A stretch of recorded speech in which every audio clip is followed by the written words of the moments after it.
Hello guys! So for today's video guys ay day off na naman namin or day off na naman ng mga kunyang dito sa Hong Kong. So sa nagtataka guys kung ano ang sinasabi ko na kunyang, ang kunyang guys ay isang katulong or kasambahay dito sa Hong Kong. Yan ang tawag nila dito. So at dahil linggo na naman guys, syempre magkita-kita naman ang kami na magkakapatid. So nga pala guys ay dati ay 4 kaming magkakapatid dito sa Hong Kong.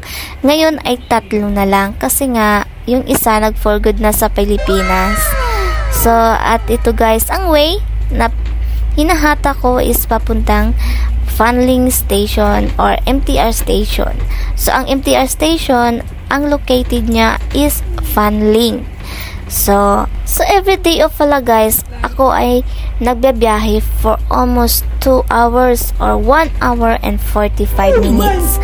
So ganyan kalayo ang aking inuuwian dito sa Hong Kong. At ito nga na nga at nakababa na tayo sa bus. At syempre, aakyat na tayo papunta sa loob ng train station. So, bago tayo makapasok dyan sa train station, ay mag-top up muna tayo ng octopus card natin. So, na nandito na tayo sa loob ng train station. So, kung nakikita nyo guys, yung mga glass na yan na sliding door, yan dati ay wala. So, nilagyan na nila for safety.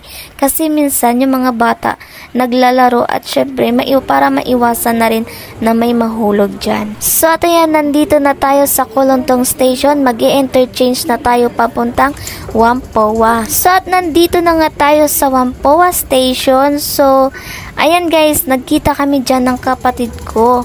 Nagsabay kaming lumabas sa train. So, tinatawag ko yan dyan siya. Hindi niya ako naririnig kasi nga mayroon siyang headset. So at ayan, palabas na kami ng MTR station. So dahil nagkita-kita kami ng kapatid ko.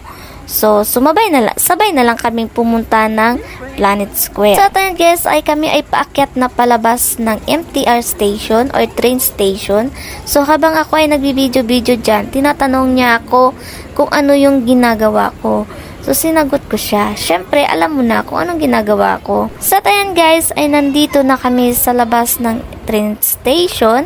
So, maglalakad-lakad lang kami ng kaunti for almost, I think, 10 minutes or 5 minutes na lakad at makakarating na kami sa aming pupuntahan doon sa Planet Square. So, maglakad-lakad pa tayo ng konti.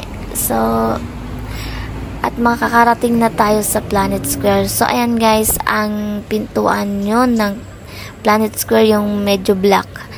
At ayan, dyan kami dadaan sa, shortcut yan guys. So, 3 pala tong daanan nito ng Planet Square na to.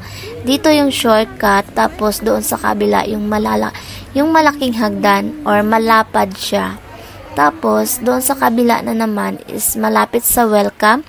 Ay doon ay isa daanan naman ng naka-wheelchair na mga tao. So at kami ay pupunta na doon sa aming kinakainan. So before pala kami kakain is minessage na namin yung kapatid namin kung nasaan na siya para sabay-sabay na kaming kumain. So habang kami ay naglalakad, so nakita ko na naman itong mga bags na to. So, alam nyo guys, mahilig ako sa bags. Kaya, na-attract na naman ako sa mga bags na to at napatingin-tingin na naman. So, tingnan muna natin kung may bakante. Kung wala, mag-antay ka na lang kami ng may bakante. So, hanggang dito na lang guys and thank you for watching!